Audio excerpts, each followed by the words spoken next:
So I wanted to add on to my last video how I was in service during an ayahuasca ceremony.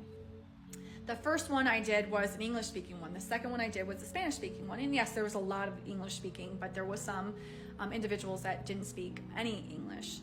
So in the past, that would put me in a very uncomfortable position because I didn't know how to connect with people, not being able to speak their language, but we're all one.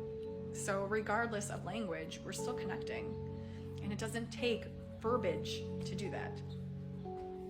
So this was very interesting. When I'm in this ceremony, you were also in service drinking ayahuasca as well. Not as much, but you're still drinking it so that you're making the connection. So now I'm in the astral realm, and I'm working in the astral realm to observe what's going on, to help in every way that I possibly can, right? Without doing it for anybody.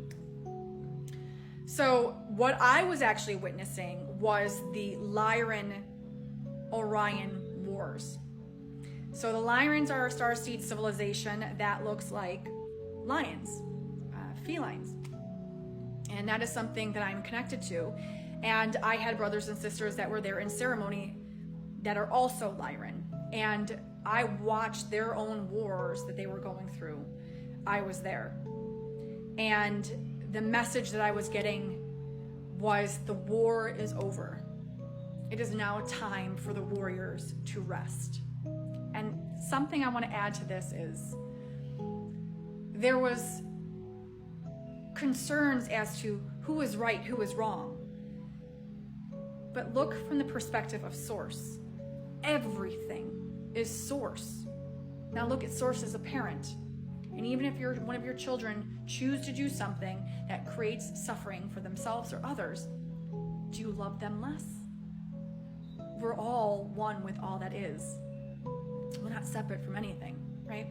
So the feeling that all of us were getting, especially those who were in service to those in ceremony, immersing themselves in ceremony, was how deeply tired we all were.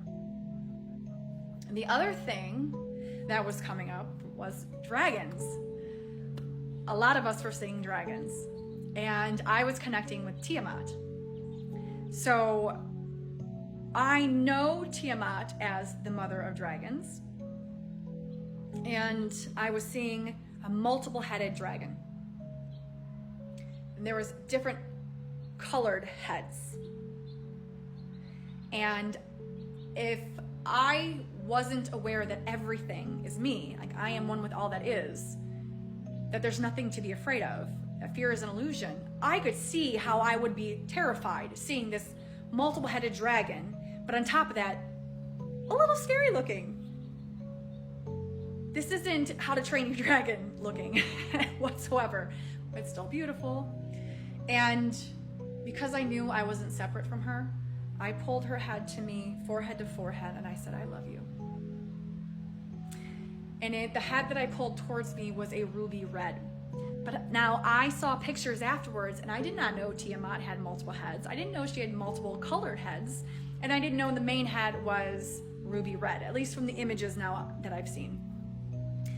I also was seeing her wrapping her tail around everybody in ceremony, and she was protecting her children, keeping them safe.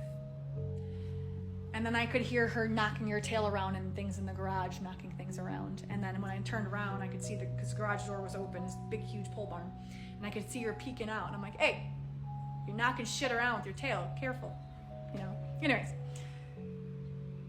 one of the things that Bashar has told us that the things we think are fairy tales are actually our true reality.